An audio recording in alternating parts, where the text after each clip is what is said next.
da morte de Jesus não é simplesmente porque ele morreu em uma cruz.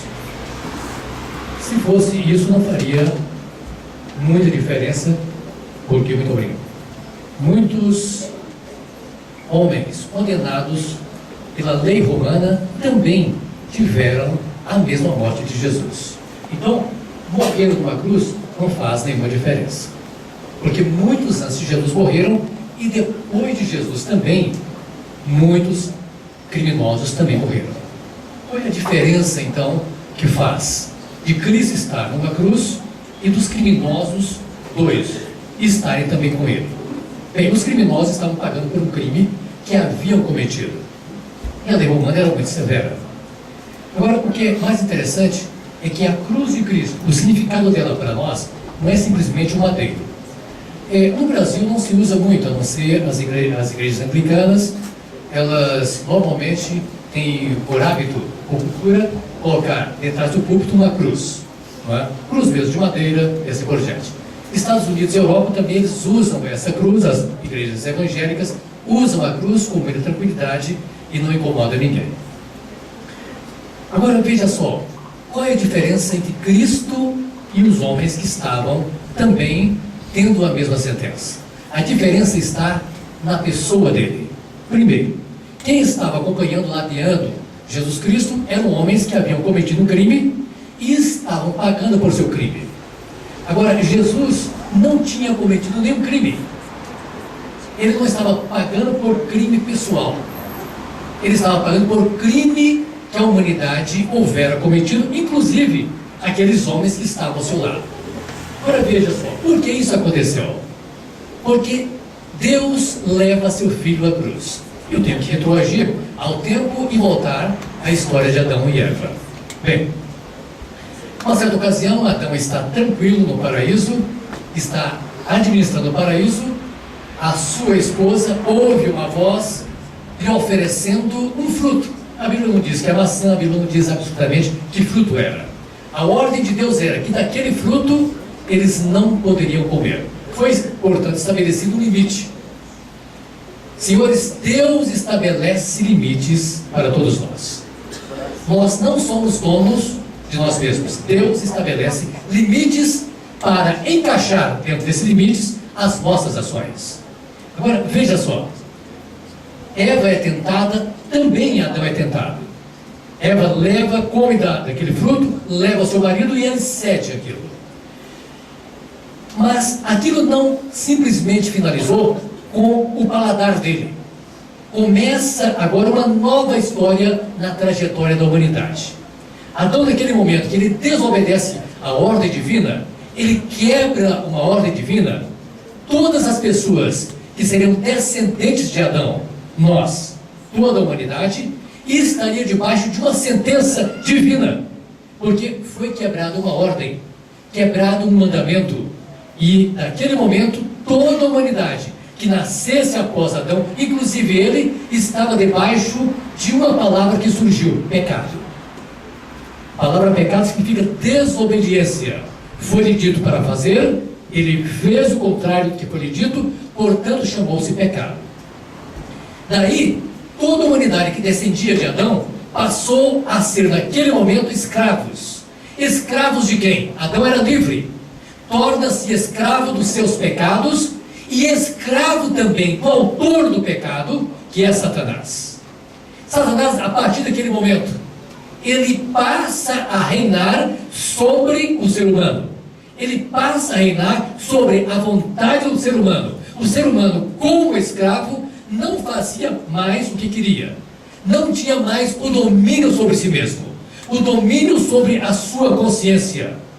A palavra consciência, do latim, uma palavra composta, significa conhecimento próprio. Conscientia, juntamente com o conhecimento. Ele passou a não ter mais conhecimento próprio ou vontade própria em relação ao pecado. Aí, queridos, o que acontece? Adão torna-se escravo e transmite a todos os seus descendentes a escravidão. Portanto, aquele dia em diante, se pudéssemos ver a humanidade, todos estiveram e estão acorrentados. Literalmente acorrentados. Satanás então passa a ser rei. Satanás passa a dominar a humanidade, passa a ditar as normas para ela, passa a escravizá-la, passa a maltratá-la. E de onde vem e como é feita essa escravidão? Exatamente aqui em nossa mente. Então toda a humanidade é escrava.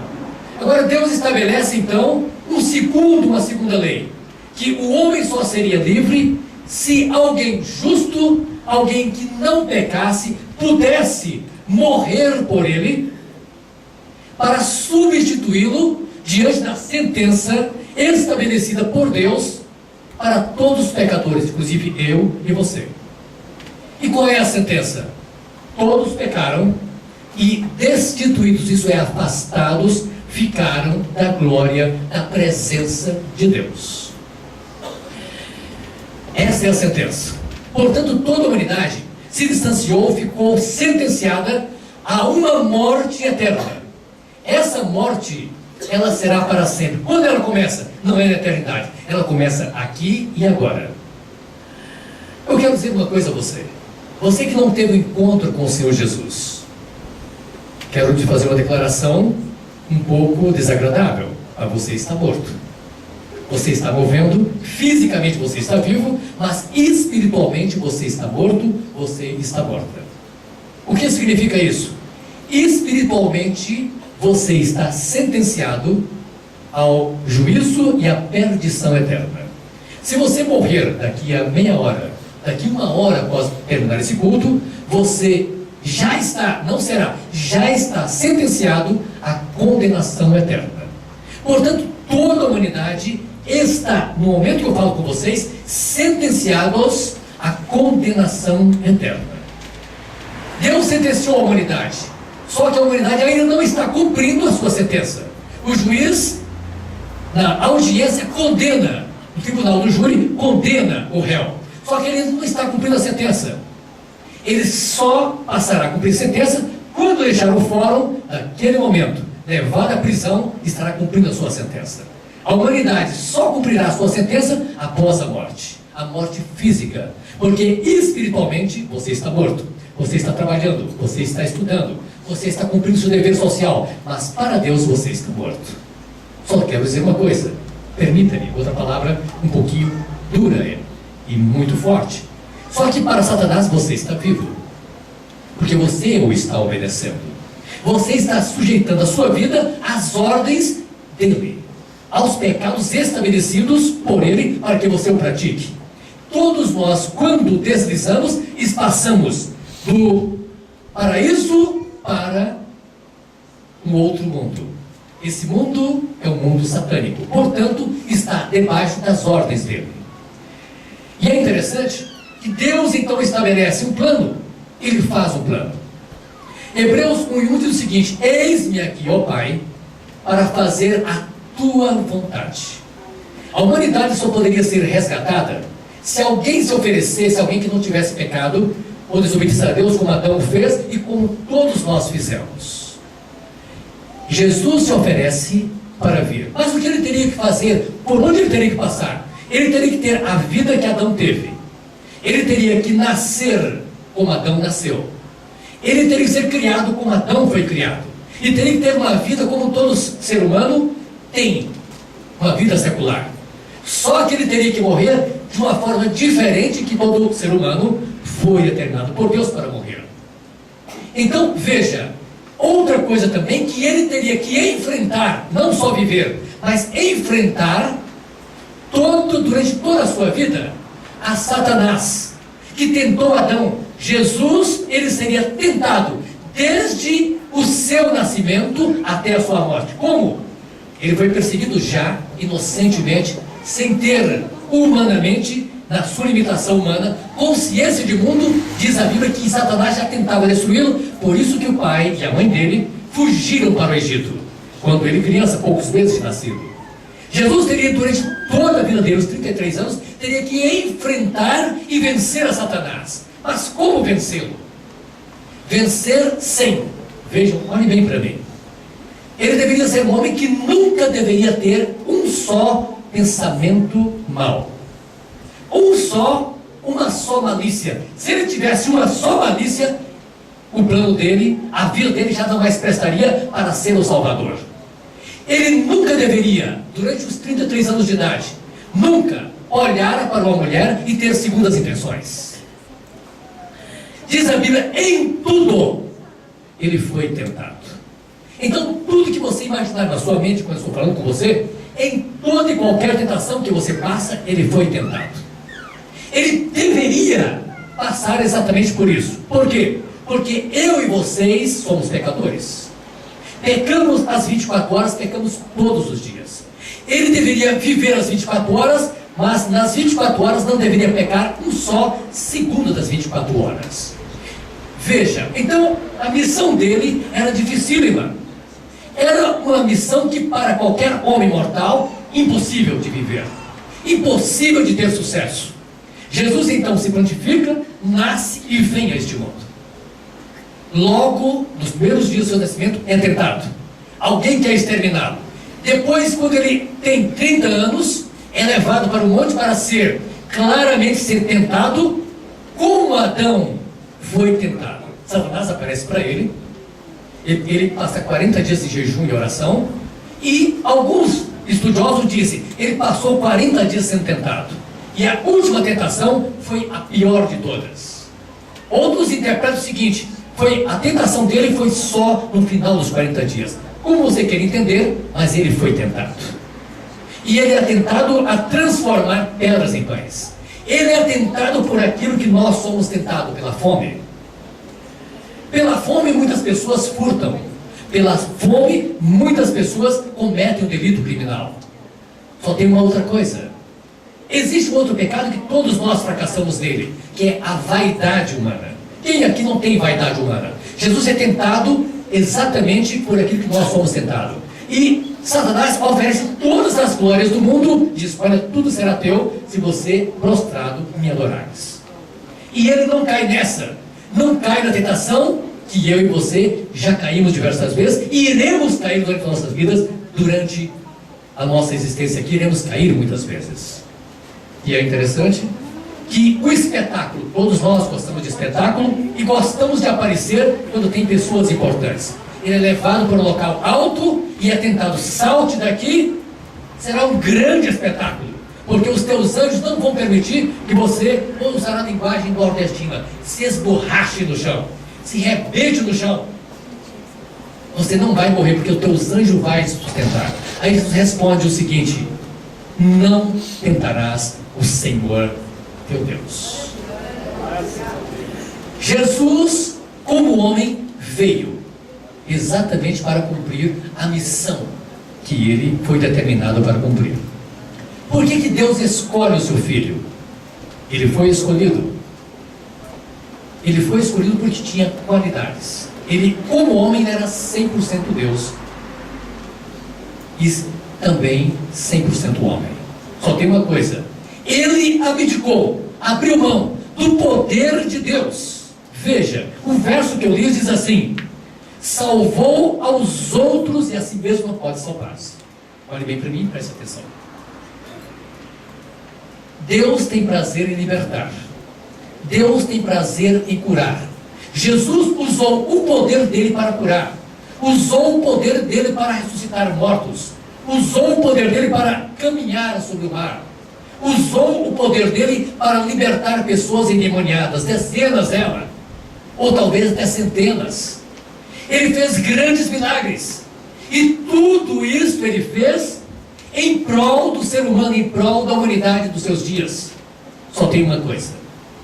Quando chega a vez dele estar na cruz, ele não tinha a autoridade para usar o poder que ele tinha de salvar, de libertar, de conduzir as coisas. Ele estava proibido de usar o poder dele para salvar a si mesmo. Os judeus, os sacerdotes, fizeram uma crítica a ele. Isso é uma crítica. Quando você lê os versos anteriores, os sacerdotes estavam criticando, olha, teve poder de salvar os outros, mas não teve poder de salvar a si mesmo. Não pode salvar. Realmente, ele não poderia salvar a si mesmo.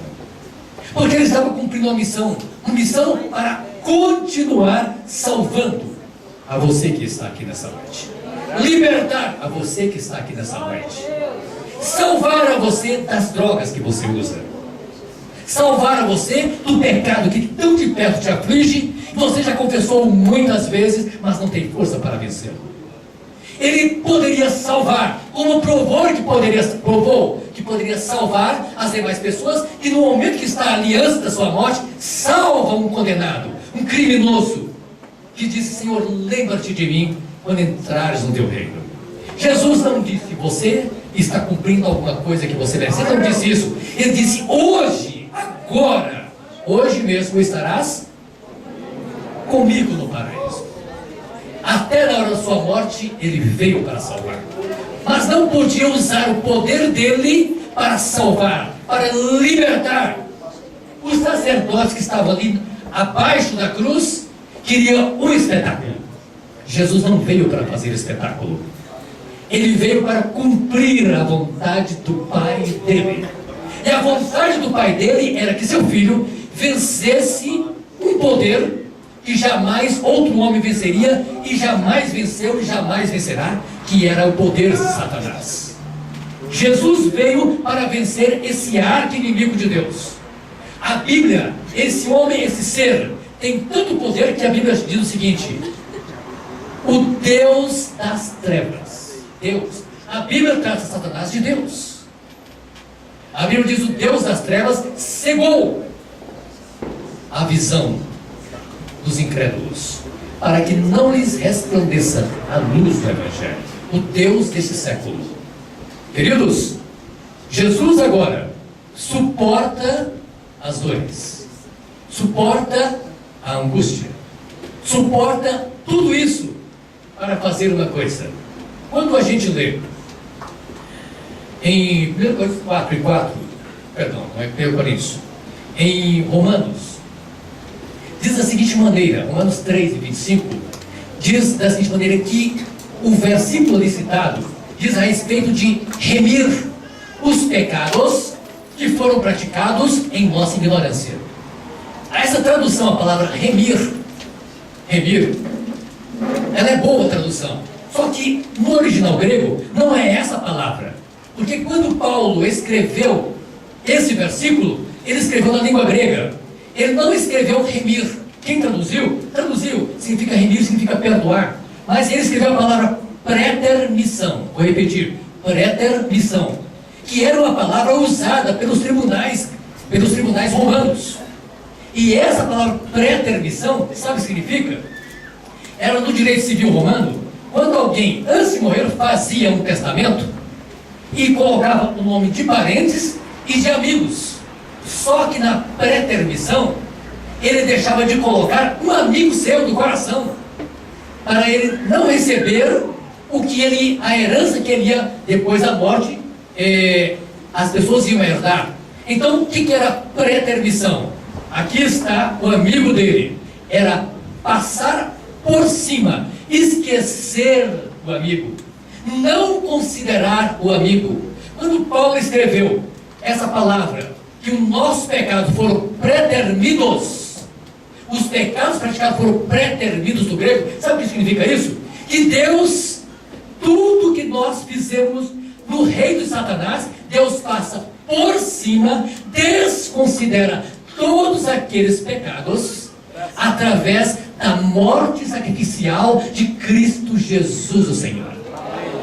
Ele não te acusa absolutamente de nada, ele não considera, como se você não existisse aqueles pecados. Isso é pretermissão, isso é realmente remir, perdoar. Isso é o sacrifício de Jesus. Agora, é interessante que o sacrifício do Senhor Jesus diz: salvou aos outros e não pode salvar-se a si mesmo. E a ordem deles é: desça da cruz. Queridos, mais uma vez Satanás entra em cena. Desça da cruz. Era uma ordem satânica através dos líderes religiosos. Jesus estava encerrando a sua missão. Portanto, se ele descesse da cruz, o que eles queriam era esses homens, não é, seguro com prego, amarrado as mãos com cordas, para que a mão não aguente o peso do corpo, para não romper os ligamentos, amarrava com cordas e prendia com pregos, como Jesus foi pregado, mãos e pés. Eles queriam que Jesus, magicamente, não é, fizesse um movimento e saísse, flutuasse, para que eles acreditassem. Jesus não queria dar espetáculo. Jesus queria salvar a eles mesmos que estavam criticando. Isto é amor de Deus. Perdoar aqueles que ele, na morte, em sua morte, estava criticando, zombando e desafiando-o. Queridos, Jesus, ao morrer na cruz do Calvário, ele morreu para que você tivesse vitória, para que eu tivesse vitória, para que nós tivéssemos vitória. Agora existe uma outra coisa interessante. E aí, e nós? Jesus morre, derrama o sangue dele e se oferece para perdoar a humanidade. O que é que nós temos que fazer? Aceitar espontaneamente esse sangue pela fé. Pela graça sois salvos mediante a fé. Isso não vem de vós, é dom de que? Da morte de Jesus.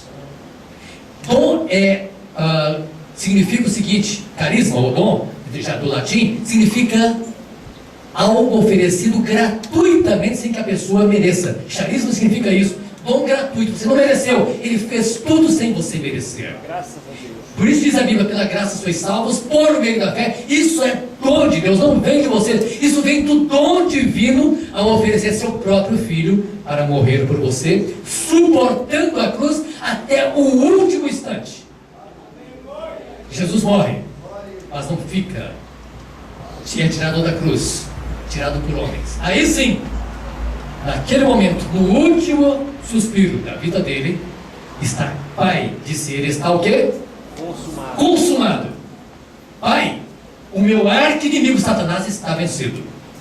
Quem derrotou Adão está derrotado. Quem escravizou Adão, a humanidade agora não é mais escrava. Quem agora escravizou Adão, para sempre está sob os meus domínios, sob o meu poder. Porque disse ele, todo o poder foi me dado aonde? Ele só disse isso depois de ressuscitado, não disse isso antes. Agora todo o poder, isso é, Satanás, ele queria dizer, você não mais terá o domínio sobre quem você quiser ter o domínio, porque sou eu que dito agora. Sou eu que dito as normas, até dentro do inferno. Sou eu que dito as normas. Só fica Satanás no inferno quem eu quiser ou permitir que fique, não é você. Só fica no teu reino quem eu permitir. Agora saiba de uma coisa, você tem que querer. Se você quiser nessa noite mudar de vida, aceitá-lo como Senhor e Salvador, entregar a sua vida a Jesus, ele te oferece o perdão nessa noite. Ele vai preterir, passar por cima de todos os teus pecados, como se você nunca tivesse cometido pecado. Mesmo que você esteja aqui e esteja cumprindo, né, uma liberdade condicional de uma pena que você ainda está cumprindo. Jesus perdoa todos os teus pecados. Não importa a tua escravidão, não importa a tua fragilidade, não importa a tua fraqueza. Importa o poder e a força que Cristo tem para libertar todo e qualquer pecador que esteja e queira nessa noite ser liberto.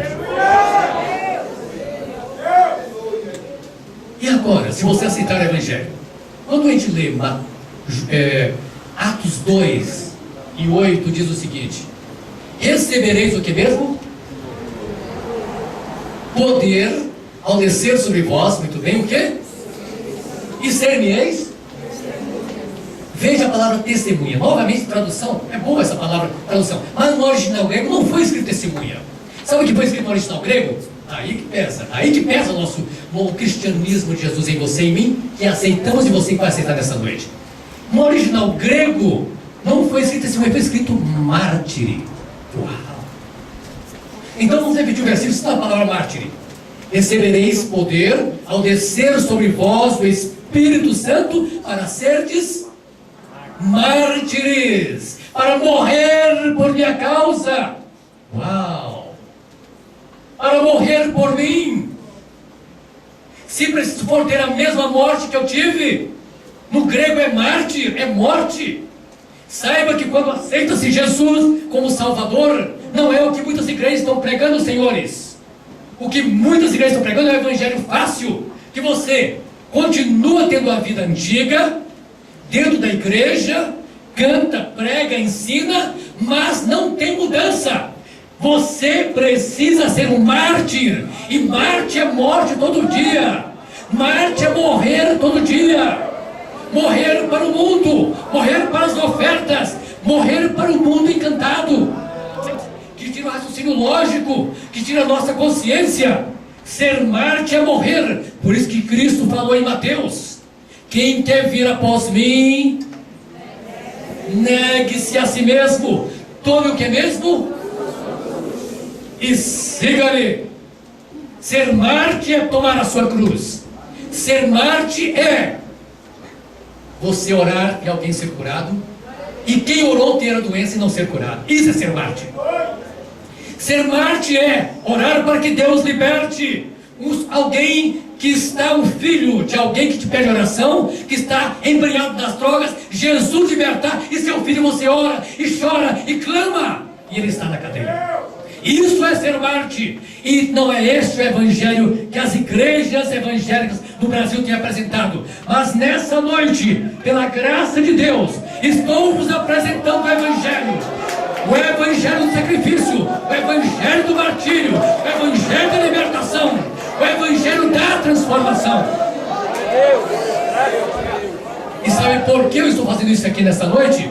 Porque Deus está me dando liberdade. Porque o pastor que Deus deu a vocês, ele prega o mesmo evangelho e incentiva que vocês sejam mártires de Jesus. É por isso, queridos, vou falar. Isso é conformar-se. Paulo disse: eu tenho que me conformar, tomar a forma de Jesus. Eu faço uma pergunta: qual é a sua forma? É a forma do mundo lá fora? Você, como cristão, tem uma forma do mundo, então você não está conformado a Cristo, você está fora do reino de Deus. Se você quer ser mártir, tem que estar conformado à forma de Jesus, que é a santificação, o temor a Deus. Isto é conformar-se ao Senhor Jesus. Mas alguém quer reconciliar-se? Levante a sua mão, vem aqui na frente rapidamente. Alguém quer aceitar pela primeira vez o Evangelho? Levante a sua mão, eu quero orar por você.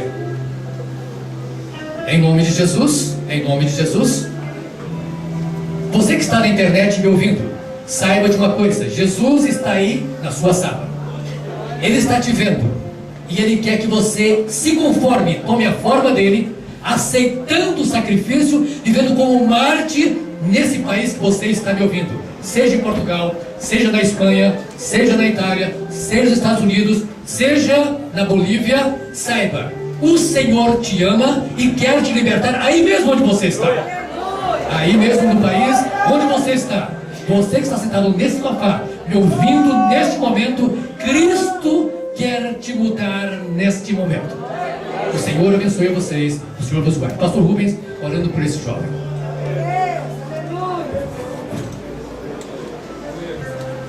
Igreja, por gentileza, se coloque de pé. Vamos orar.